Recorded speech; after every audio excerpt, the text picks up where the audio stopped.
much I love you.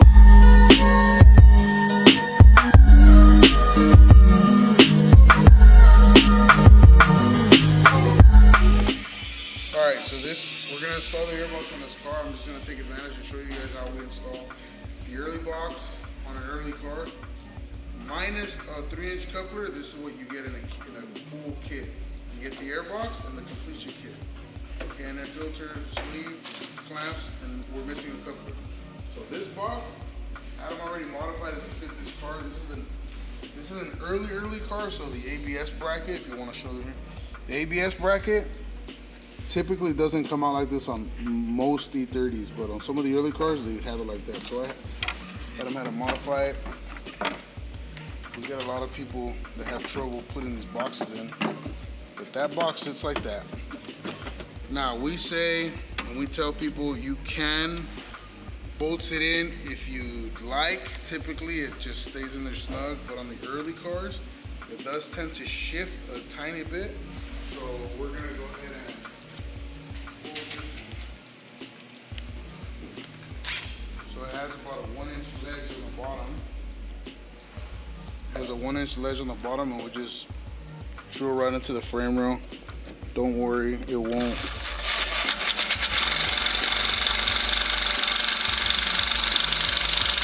It won't compromise the integrity of your E30. And I'm gonna briefly assemble this just to show you, but it's not gonna be my final to install. Like I said, I'm just gonna assemble this so you guys can see. So there's a coupler, and this is just to extend the snout here.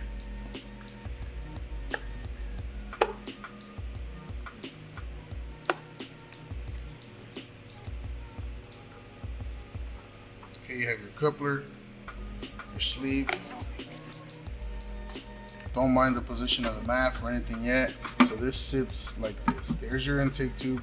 And this is why we supply the sleeve, so that you can move the filter around. Simple Canon air filter. This is what we supply in the kit.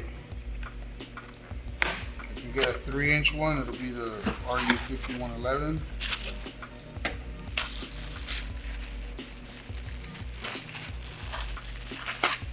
Again, I'm not gonna put the clamp, but technically this sleeve's there. This sleeve will allow you to pull the filter in and out. You know, you can, I can't say you can make a bend with the sleeve, but you can always cock it a little bit if you need it. But you know, that's typically how it sits right there. You know, if it still clears the ABS. Then you have your lid.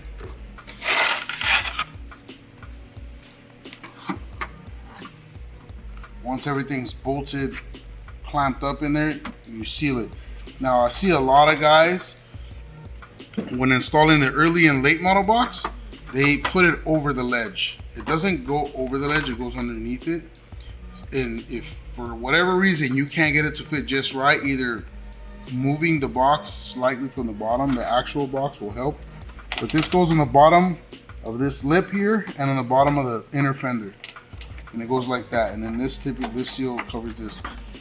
Yes, it does work, and I've seen guys just run it like that. It just, me personally, it doesn't look aesthetically pleasing, so I don't do it like that. And we have a jig which I'll show you guys later, where we trim each box individually to fit, because when we get them from our supplier, they're a little longer and they're rough. So this is fiberglass. It's not steel. It's very easy to manipulate. What I'd recommend, if it doesn't sit perfectly flush, you get some 30 grit, 36 grit, 80 grit, 120 grit sandpaper. You mark up where you need it. You can trim this to fit perfect. Because, you know, obviously people say, oh, the ones that we do here fit perfect, because we hand trim them to fit our, you know, that chassis. But this is basically how it goes. These are the screws that I supply. These are just a coarse thread Phillips with a washer. Reason why we use these versus like a nice countersunk hex bolt is we used to do that, but when you do that, it requires us to put a nutser in here. And typically it's a really small, like 3, 4, 5 millimeter, maybe not 5 millimeter, but 3 or 4 millimeter bolt. But what happens is, one, the material of the lid can only be so thick. If we use a countersunk bolt, it could potentially crack or not fit right. We can also use a button head bolt, but it brings me back to the nutsert. Using this type of screw is very forgiving. You know, you put it on there, you screw it on, and if you feel the bolt getting tight, the screw getting tight.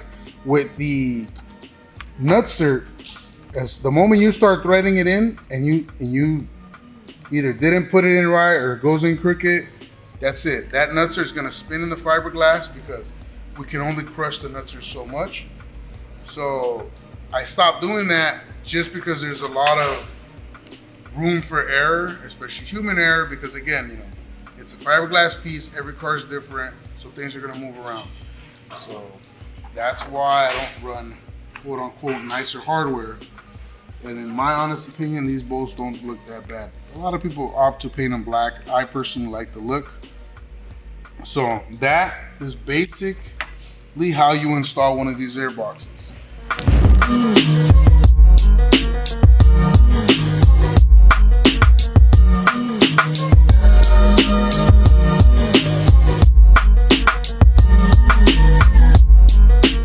All right, so we've already shown you how we install the early model box.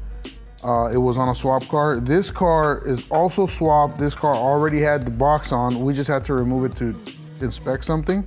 So I'm gonna show you how we install it. So the only step that I won't be showing you guys is the factory AFM bracket that goes here gets cut. You literally could just cut it there, leave those brackets if you want. If you're shaving the bay, you clearly don't need those, so you shave them off. This is an expansion tank hose. Like I said, this car is a running car, so I just capped it there so it doesn't bleed off the coolant. This normally goes through the box. So now I'm gonna show you the late model airbox. Slips in here, just like that. Like I've said previously, you can bolt them in if you'd like. Don't really need to, because once the MAF is on there, the box has nowhere to go. But you can do it. There's a hole here for the expansion tank hose. So that goes through there.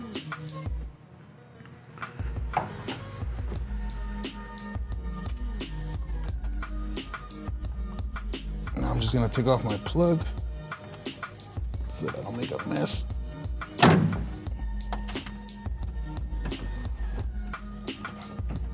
So that's that. You can just tighten that up.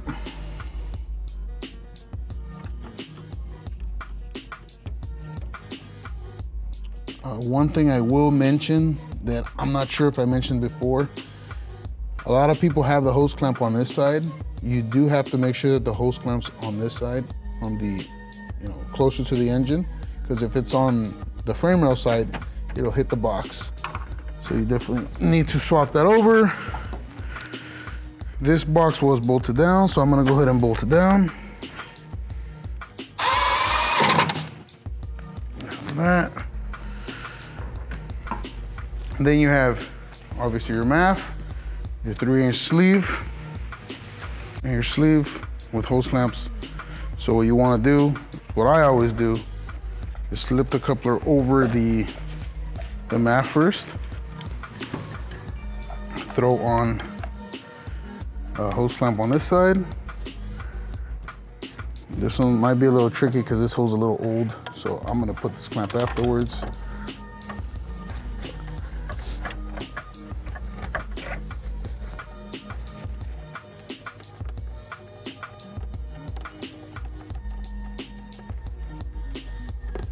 Now, taking off the intake boot does make it easier. So if you don't want to struggle like I did, you go ahead and do that.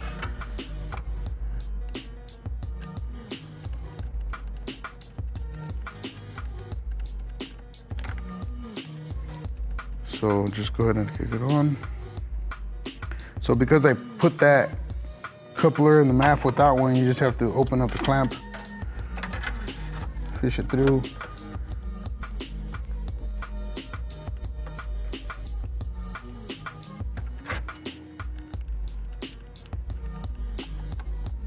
so that it looks nice. So you have your fresh air filter, you have your tube, it just goes like that. What I like to do is I like to put the filter in first. Careful not to drop the clamps. Feed the sleeve into the coupler.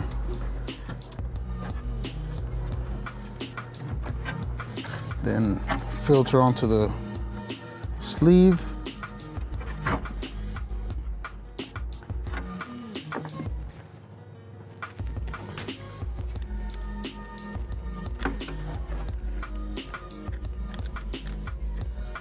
Clamp. So some guys tend to want to run this hose outside. We always put them there. It won't affect anything. Yeah, there's a little heat from that, but what that's actually gonna do, in my opinion, is almost nothing.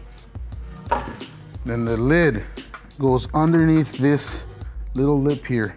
So I've seen a lot of pictures and guys installing it like this. So it goes underneath, you just position everything, and boom, there you have it. It all gets bolted down, and it's as simple as that. Obviously, a lot of cars have damaged radiator supports, pushed in inner fenders. So what I always tell people is, before you do any of the filter, the sleeve, any of that stuff, bolt down your box and test fit it, because you can shave this off. This is fiberglass. You just trim it to fit, but it needs to be bolted, and the box can actually move forward a good amount, about quarter inch. But that'll be just enough to get it, you know, really precise, because obviously I can only make them so precise with the jigs that we have here. But it's pretty difficult to match an airbox to a specific E30 that isn't being built here at the shop.